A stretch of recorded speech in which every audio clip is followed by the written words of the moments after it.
क्रोध द्वेष निंदा द्वंद्व अवघा गोविंद निसंदेह. तुकोबा सांगतात पांडुरंगाला, पांडुरंगा माझ्या मनात तुम्ही सर्व ठिकाणी परमात्मा आहे असा बोध देणार, पण थांबा, माझ्या मनात जे काही नको आहे ते बाहेर काढायचंय. मग त्याची यादी दिली. नयो म्हणजे न येत. काय न येत? आपल्या अंतःकरणामध्ये परमात्मा तेव्हा येईल जेव्हा हे न येणारे, हे न येत. कोण कोण आहे? काम, क्रोध, द्वेष, निंदा आणि द्वंद्व हे न येत. त्याच्यातला पहिला एक काम. लक्ष द्या. काम हा शब्द जेव्हा व्यवहारात येतो तेव्हा त्याचा अर्थ होतो कार्य. व्यवहार जगतामध्ये काम शब्द वापरला अर्थ काय? कार्य. आपल्याकडे म्हणाय काम नाही काय करू, लक्षात आलं तुमच्या? बरोबर, काम म्हणजे कार्य. पण काम शब्द जेव्हा शास्त्रात येतो तेव्हा त्याचा अर्थ होतो इच्छा. काम काम येश क्रोधेश रजोगुण समुद्भवः महाशनो महापाप्मा विद्धेन निहवैरिणम्. काम म्हणजे थोडक्यात वाईट इच्छा, दुसऱ्याचं वाईट व्हावं किंवा आपल्या अंतःकरणामध्ये काही वाईट अपेक्षा, त्याला नंतर काम. माझ्या मनात काम नाही. बोलण्यासाठी प्रमाण भरपूर आहेत पण घड्याळ मला म्हणे काम नाही. दुसरा मुद्दा काय? क्रोध. अंतःकरणात क्रोध सुद्धा न येऊ. क्रोध म्हणजे काम, क्रोध. क्रोध समजलं तुमच्या लक्षात येईल. भागवत महाराज क्रोध म्हणजे राग, पण तुम्ही वाजवताय तो राग नाही. हा बरोबर. म्हणजे संताप. संताप नाही समजलं? बरेच जण सकाळी उठतात, सकाळी उठल्यापासून त्यांची सुरुवात होते. सकाळी उठल्या उठल्या जर त्यांना शेजारी उठलेला दिसला की तिथून सुरुवात करतात. अरे झुर्री झुर्री वर्षात तो झुरतोय बावडा. दुसऱ्यावर क्रोध करून बरेच जण स्वतःला स्वाभिमानी समजतात. नाही. काम क्रोध लोभ निमाले ठाईची अवघी आनंदाची सृष्टी हरष्टी सारी. काम क्रोध लोभ जेव्हा निमतात म्हणजे शांत होतात तेव्हाच आनंदाची सृष्टी होत असते. म्हणून क्रोध सुद्धा जीवनात नसावा. थोडं बारकाव्यानं काही क्षण लक्ष द्या. जीवनात जर क्रोध नसेल तर एक अतिप्राप्ती होते. एखादा चांगला शिक्षक विद्यार्थ्यावर रागावला नाही किंवा मायबापांनी अपत्यावर क्रोध केला नाही तर ते चांगले मानव घडतील कसे? लक्षात आलं? ऐका आता. दुसऱ्यावर त्याच्या म्हणजे ज्याच्यावर रागवलं जात आहे त्याच्या फायद्यासाठी रागवलं जात असेल तर तो राग हा मन्यू म्हटलंय शास्त्रामध्ये. काय म्हटलं त्याला? मन्यू. तो क्रोध नाहीये, त्याला मन्यू म्हटलंय. पण स्वतःच्या स्वार्थासाठी किंवा स्वतःचा मोठेपणा दाखवण्यासाठी जर रागवलं जात असेल तर त्याला क्रोध म्हटलेला आहे. फरक आहे. जगत हिताय जो क्रोध असेल तो मन्यू आहे. किती सांगू तरी पुढे नाही बोलत.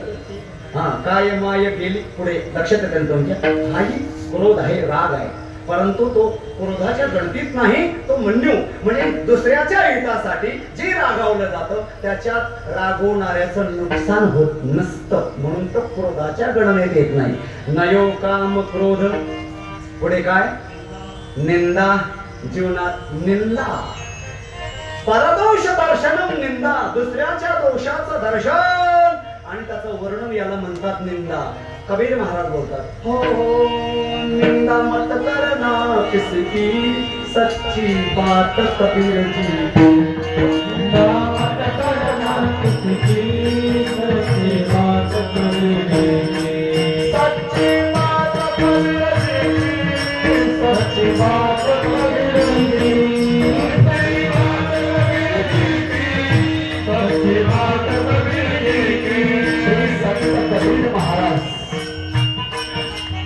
आपल्या सर्वांना एक संदेश देत आहे की बंधू भगिनींनो, निंदा करू नका. ज्याच्याजवळ अपेक्षेपेक्षा जास्त वेळ शिल्लक असतो तो निंदा करतो. ज्याच्याजवळ अपेक्षेपेक्षा जास्त धन शिल्लक असतं तो धनाचा दुरुपयोग करून धनाचा अपव्यय करतो. म्हणून धन जर जास्त असेल तर दान करा, आणि वेळ जर जास्त असेल तर नामस्मरण करा. नामस्मरण केल्याने आपली वाणी पवित्र होईल. पवित्र तो देह वाणी पुण्यवंत जोवदे अच्युत. आपल्याजवळ वेळ शिल्लक असेल तर परमेश्वराचं नामस्मरण करा, ज्ञानेश्वरी भागवत ग्रंथाचं पारायण करा, मात्र निंदा करू नका. सच्ची बात कबीरजी की, सच्ची बात कबीरजी की, सच्ची बात कबीरजी की, सच्ची बात कबीरजी की,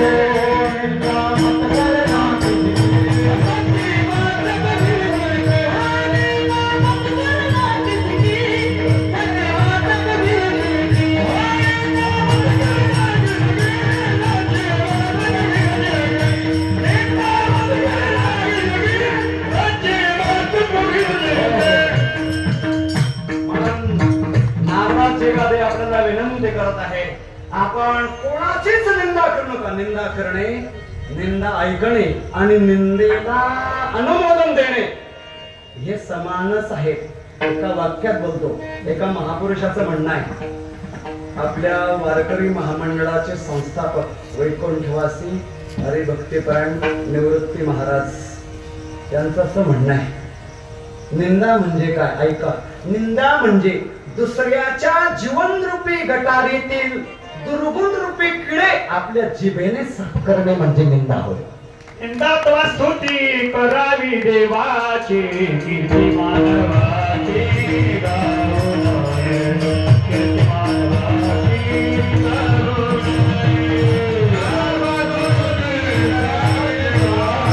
कीर्ती मानवाची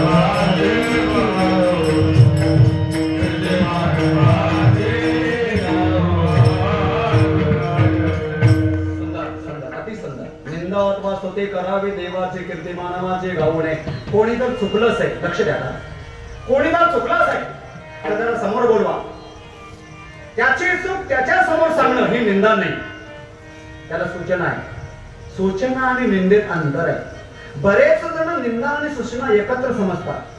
एखादा चुकला बोलवा, सांगा तुझं असं चुकलं, असं करू नको पुढे. ही काय झाली? सूचना.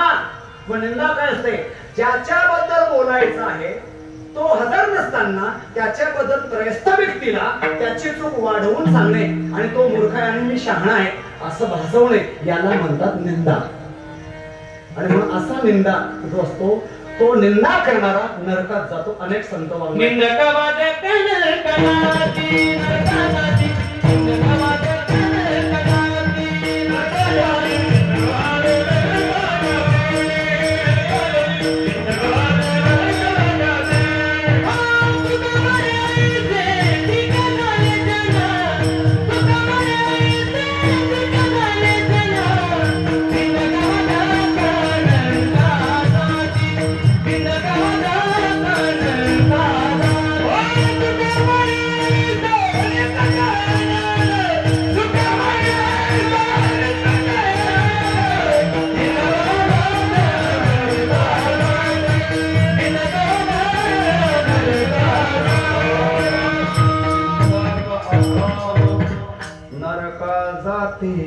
निंदा करणारे नरकाला जातात. म्हणून तुकोबा सांगतात, माझ्या मनामध्ये निंदा येऊ देऊ नको. नयो काम क्रोध निंदा. पुढे काय? द्वेष. द्वेष सुद्धा जीवनात नसावा. द्वेष दुसऱ्याची उन्नती बघून परोत्कर्ष सहनम, परोत्कर्ष असहनम द्वेष शास्त्रात म्हटलेलं आहे.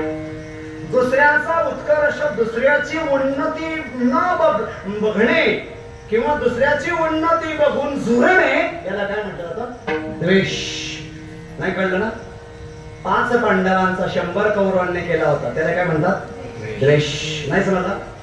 ज्यांचा द्वेष केला ते 5 पांडव 100 कौरवांकडनं मारले गेले नाही, पण ज्यांनी द्वेष केला त्या 100 कौरवांना एक सुद्धा त्या काळात जिवंत राहिला नाही. म्हणजे द्वेष करतात त्यांचा विनाश होतो. म्हणून कोणाचाही द्वेष करू नका. दुसऱ्याची उन्नती होत असेल ना, आपली उन्नती वाढवा, त्याला मागे खेचू नका. पण आपली सवय आवडत, दुसरा जर पुढे जायला लागला त्याला कसा मागे ताणायचा. विदेशात एक संशोधन प्राण्यांचं, आणि त्याच्यात खेकडे, देशोदेशातले खेकडे आणून ठेवते. खेकडे अमेरिकेचे खेकडे, आफ्रिकेचे खेकडे, जर्मनचे खेकडे, इटलीचे खेकडे, सगळ्या एकेका काचाच्या बरणीमध्ये खेकडे ठेवले होते. आणि सगळ्या त्याच्यामध्ये भारताचे पण खेकडे होते. त्याच्यात सगळ्या देशातल्या खेकड्यांच्या बरण्यांना झाकणं लावले होते, पण भारत देशाचे खेकडे होते त्या खेकड्यांच्या बरणीला झाकण नव्हतं. परमेश्वर महाराज. आणि मग विचारलं, सर्व देशातल्या खेकड्यांच्या बरण्यांना झाकण आहेत का आहेत?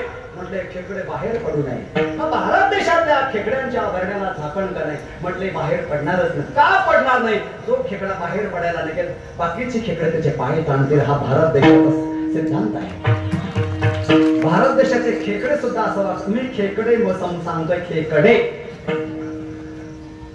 दुसऱ्याचा द्वेष करू नका. जो द्वेष करता है उसका विनाश होता है, और जो प्रेम करता है उसकी प्रगति होती है. राम महाराज, या प्रेम शब्द का अर्थ है मेरा आदर. प्रेम शब्द का अर्थ है उसके प्रति सद्भाव. जो दुसऱ्यांबद्दल सद्भाव ठेवतो, दुसऱ्यांबद्दल आदराची भावना ठेवतो, त्याची उन्नती होते.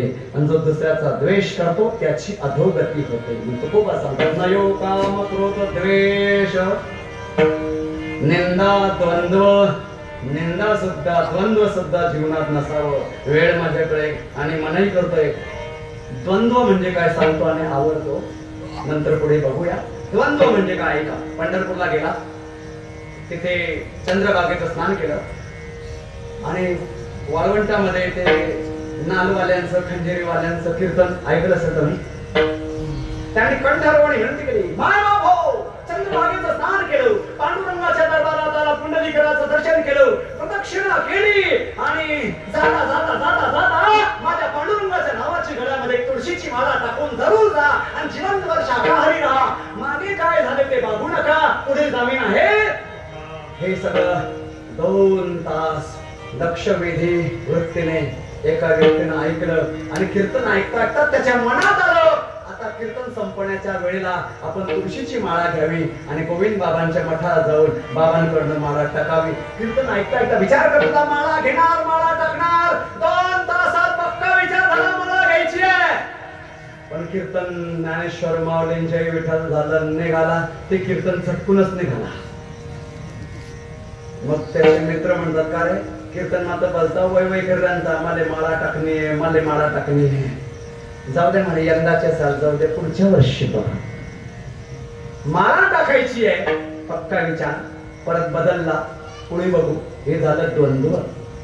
जीवनात सत्कार्यासाठी, जीवनात परमेश्वराच्या भक्तीसाठी, जीवनामध्ये ज्ञानप्राप्तीसाठी, जीवनामध्ये सद्गुरूंच्या दर्शनासाठी द्वंद्व आणू नये. देवाच्या दर्शनाला जायची इच्छा झाली, तीर्थयात्रेला जायची इच्छा झाली, सत्ताला दान करायची इच्छा झाली, यजमान पद कीर्तनकाराबद्दलच घ्यायची इच्छा झाली, तर आपण त्याबद्दल पुढे बघू असा विचार करू नका.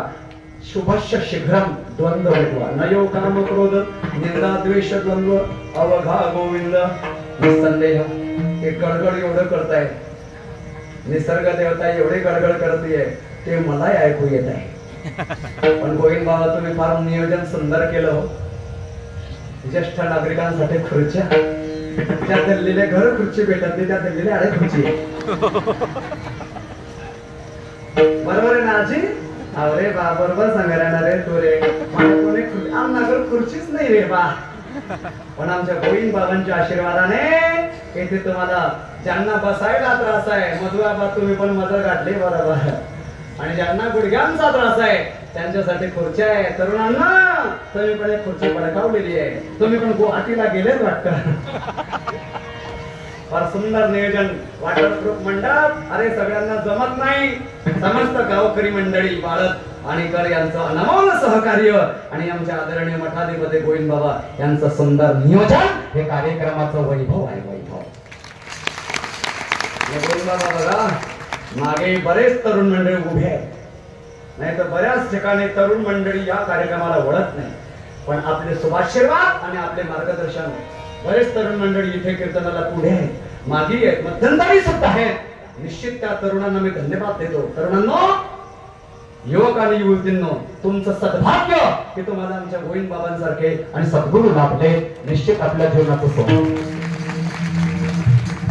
नयो काम क्रोध निंदा द्वेष द्वंद्व अवघा गोविंद निसंदेह.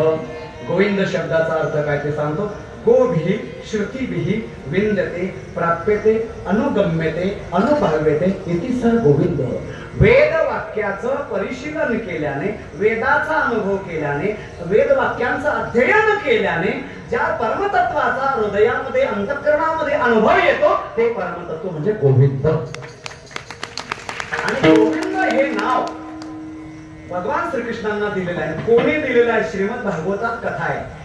वरुण देवाचे भगवान श्रीकृष्णांनी करंगडीवर गोवर्धन उचलला. काल्याच्या कीर्तनात किंवा भागवतामध्ये आपण बाबाजींच्या मुखारविंदातून श्रवण केलं असेल.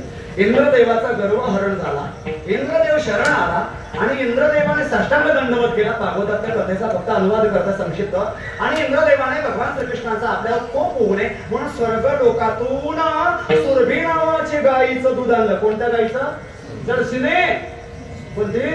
सुरभी नावाच्या गायीचं दूध आणलं. आणि त्या सुरभी नामक गायीच्या दुधाने भगवान श्रीकृष्णांचा यमुनेच्या वाळवंटात अभिषेक केला. आणि त्यावेळेला इंद्रदेवाने भगवान श्रीकृष्णांना नाव दिलं. ते नाव म्हणजे गोविंद. बोले गोविंद भगवान के जय. कुमार कुमारी कुमार कुमार कुमार कुमार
वातावरणामध्ये दमट आणि उष्णपणा आहे.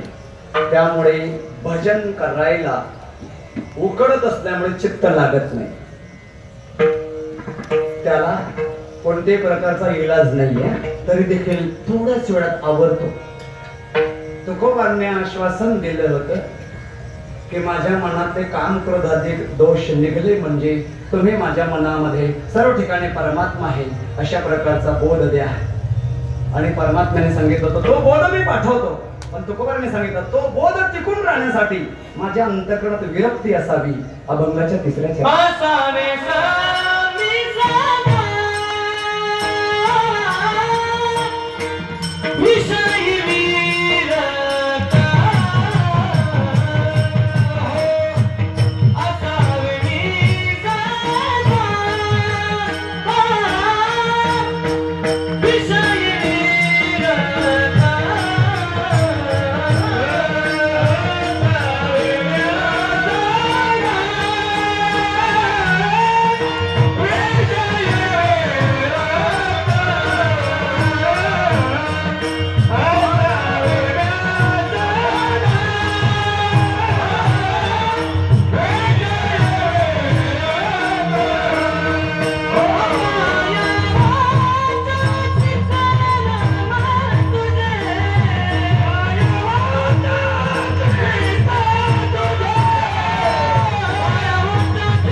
विषयी विरक्त काय आवाचा चित्त तुझे पायी नयो काम क्रोध द्वेष निंदा द्वंद्व अवघा गोविंद निसंदेह. तिसऱ्या चरणामध्ये जगद्गुरु तुकोबा बोलतात असावे म्या सदा विषयी विरक्त, मी सदा विषयांपासून विरक्त असावे. पंच विषय आपल्याला माहिती आहे, मोजा. शब्द, स्पर्श, रूप, रस, गंध. किती झाले? 5. याबद्दल बऱ्याच वेळेला आपण ऐकतो, म्हणून हे मी सांगणार नाही. एक सत्पुरुष होऊन गेले ब्रह्मणी परमश्रद्धेय स्वामी रामसुखदासजी महाराज. ते अजून 3 विषय सांगायचे. कोणते? मोजा. मान, पढ़ाई और आराम. कितने हो गए? 3. लक्ष द्या, हे 3 विषय जास्त घटक आहेत. त्यातला पहिला कोणता? मान. मान म्हणजे हे मान नाही, आपल्या शरीराला मिळावा तो काय? मान सन्मान. लक्ष द्या, मान मिळेल असे वागावे माय मावल्यांनो, पण मानाची अपेक्षा ठेवू नये. आपला मान सन्मान होईल असं वागा, पण मान सन्मान मिळावा अशी अपेक्षा ठेवू नका. बरेच जण अपमान होईल असं वागतात आणि मानाची अपेक्षा करतात. शेवटी त्यांच्या पदरामध्ये अपमान पडत असतो. म्हणून मान मिळेल असं वागा, पण मानाची अपेक्षा ठेवू नका. मान नंतर काय सांगितलं? बढाई. मान हा शरीराचा होतो, बढाई ही नावाची होत असते. माझं नाव निघावं अशी सुद्धा अपेक्षा ठेवू नका. मान, बढाई. पुढे काय? आराम.